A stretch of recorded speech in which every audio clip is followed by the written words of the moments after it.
Hey, welcome to Trey's Tabletop Crossrip. I'm Trey, screen name Ghostbuster LML III.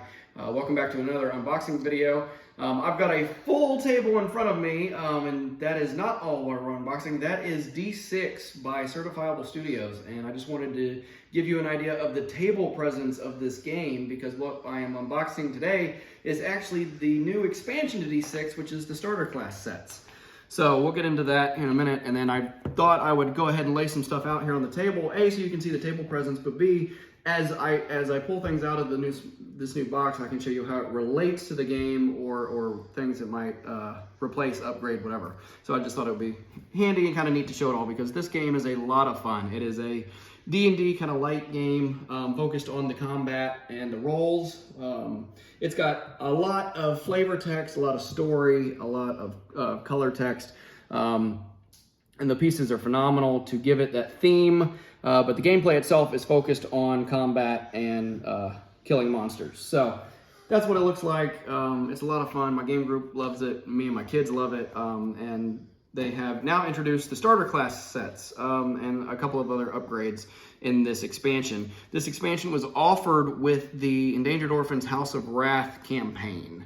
As it was an add-on to that, it wasn't part of any of the pledge levels, but if you wanted this expansion, you could first add it there, and then they kind of opened it up that even if you didn't pledge for the House of Wrath game, if you were a D6 owner, you could go through the pledge manager and get just this expansion to D6. So that's what we've got, and that's what we are going to unbox tonight. So here we go.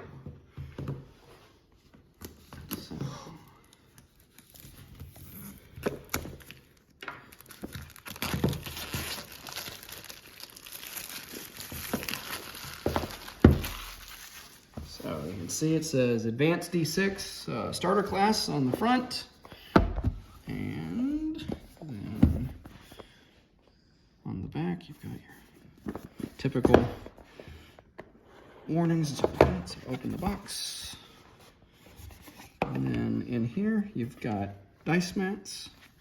So originally the plan was you were going to choose which one of these you wanted. They decided in the end to just give you both. So the point is that you can lay these down, one in the lid and one in the bottom, and now you have a dice box to keep your dice all together. Well, I throw it too far anyway, but there. So you can roll your dice, whichever one you happen to be. Your standard die on a D6 game is the D6, unless you've upgraded it somehow, and you can roll it in there.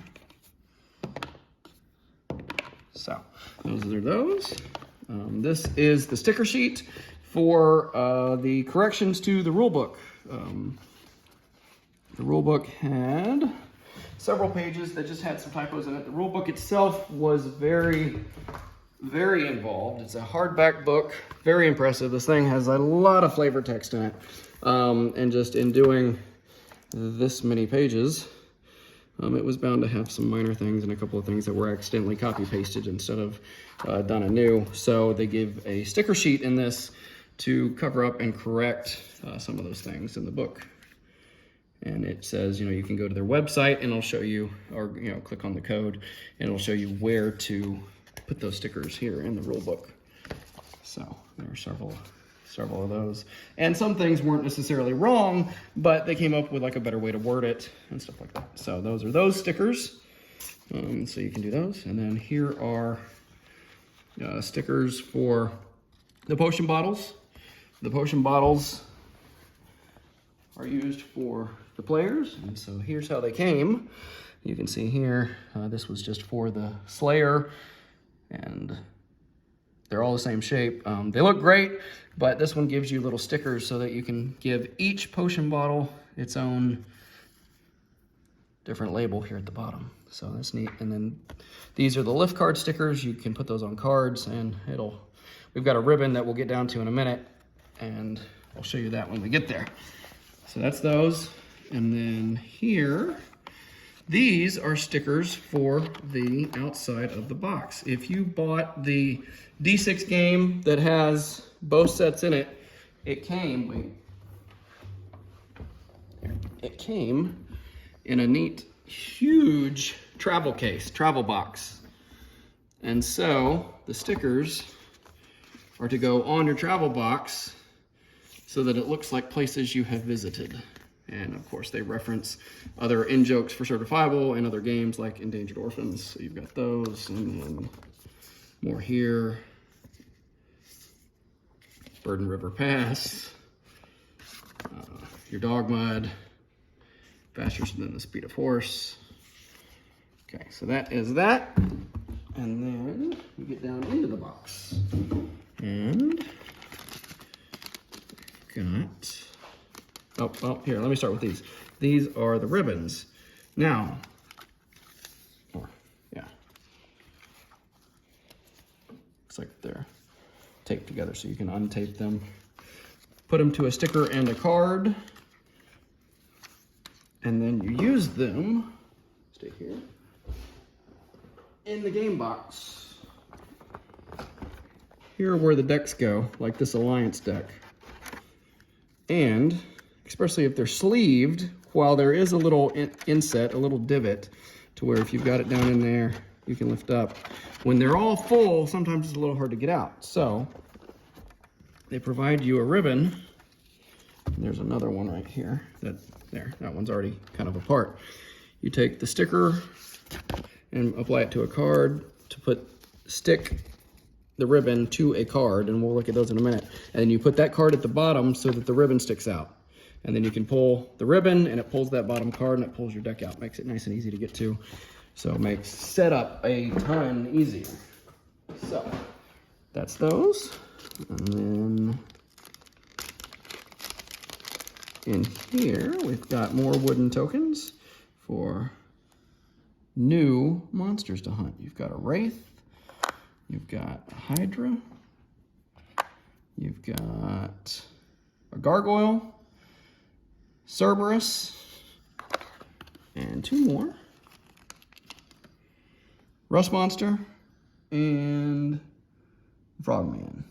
So some of those were backer chosen, some of those were just added by Certifiable. And then another big upgrade are the cash cubes. There is one for each player class in the game, as well as a special glow-in-the-dark cash cube. So these specifically, I'll lay them out here so you can see all the different colors, like red for Slayer, and blue for Explorer, and purple for Mesmerist, and Cleric, Werewolf, etc., etc. The original game on the player boards, I will show you this one, have this spot down here for the cash cube, and it came with cardboard pieces to throw in there, and then you would spend your cash to throw your cube out there, and the other players would have to fight with a D12 cash cube monster that they could not go around. This upgrade gives you an actual mini, and it's on a round circular base, so it still fits in the hole. Just a nice upgrade to the game. It does not affect gameplay at all. It's just a neat thing to now have a mini. So that's those. And then here is the upgraded set of cards.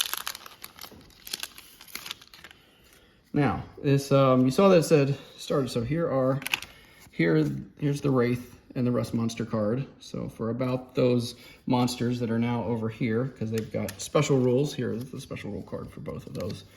These are those deck assist cards that I mentioned. So you've got the stickers here, you've got your ribbon, you put your ribbon in there, put the sticker over the ribbon so that it sticks, and I'm not gonna do it now, but so now I'm gonna put that in the bottom of the box. So I think that's a neat upgrade. Wasn't something that was, quote unquote necessary, but I thought it was a nice touch. And then here we've got Hero Quest cards. Now these are Hero Quest cards that are given specifically based on player class. So you see the player class colors as the background. And so we've got the Mesmerist out there, so the Mesmerist would get this one. And see, even, not only is it the color, but it's slightly different. The Woodling has the vine, and the Mesmerist has kind of the magical energy flow. He's got the ribbon and the sword. Cleric has the radiant holy light. You got the burden. So those are those. So now, when you start the game, if you play with this expansion, you will automatically start with this special Hero Quest card. So you, instead of picking at random, you start with this one instead, and they are tailored just to give more flavor to that specific class. So it fits the class play a little more and gives a little more color. So then also in here, we've got more bounty cards. And these are special bounty cards, unlike the ones that come in the game that are drawn at random, and then they give you, you know, collect that monster to gain those glory points at the end. These are glory bounties that you would shuffle and draw at the beginning of the game. And so you as a character would draw one of these and keep it hidden. And that is something that now only you can do. None of the other players can do it. But if you do it by the end of the game, you get those additional glory points. So it's a neat way to add more tactics and strategy into this game that's already very strategic in how you play against other players. But now this gives you, instead of fighting the other players for the bounties that are already revealed, this is something that you can try to do yourself. And if you do that, then you get those points and nobody else gets a chance to. And then we've got special advantage cards. So the Broadsword.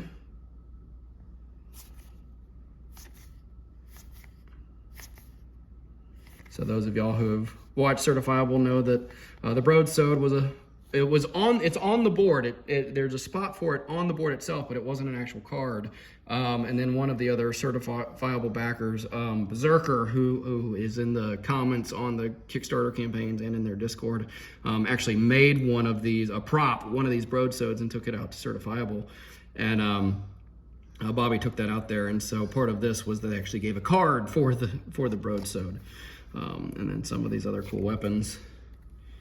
And then finally, these are advantage cards that would now, as you can see, are specific to class type. Again, so instead of drawing at random at the beginning of the game, you would start with the advantage card that matches the class that you choose, and it is more thematic, such as the pink bard with the musical notes on the back now has a sharp cord as his weapon, and the cleric now has the power compels you kind of weapon. So these are very specific to class to add more flavor.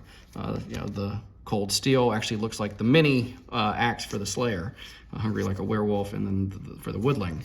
So that is what comes in here. It's to add more flavor, add more strategy, and add more fun. Again, we really enjoy this game as well. It is one, as you can tell from the table presence, that is quite involved. It is not a quick setup. It is not a quick play. It's not a quick takedown, but it is a lot of fun. And it's every time I get it out, I feel that it's been worth my time to do so. So this is the Advanced D6 upgrade pack, available through Certifiable Studios. It was through their backer kit. I think once they get fulfillment done, this was fulfilled actually with the House of Wrath campaign. Once they get the fulfillment done, they will be offering it through their website. So that's what I've got. If you've got any questions, feel free to post them below. I'll answer those to the best of my ability. Thank you for joining me, and I'll see you next time. Have a good night.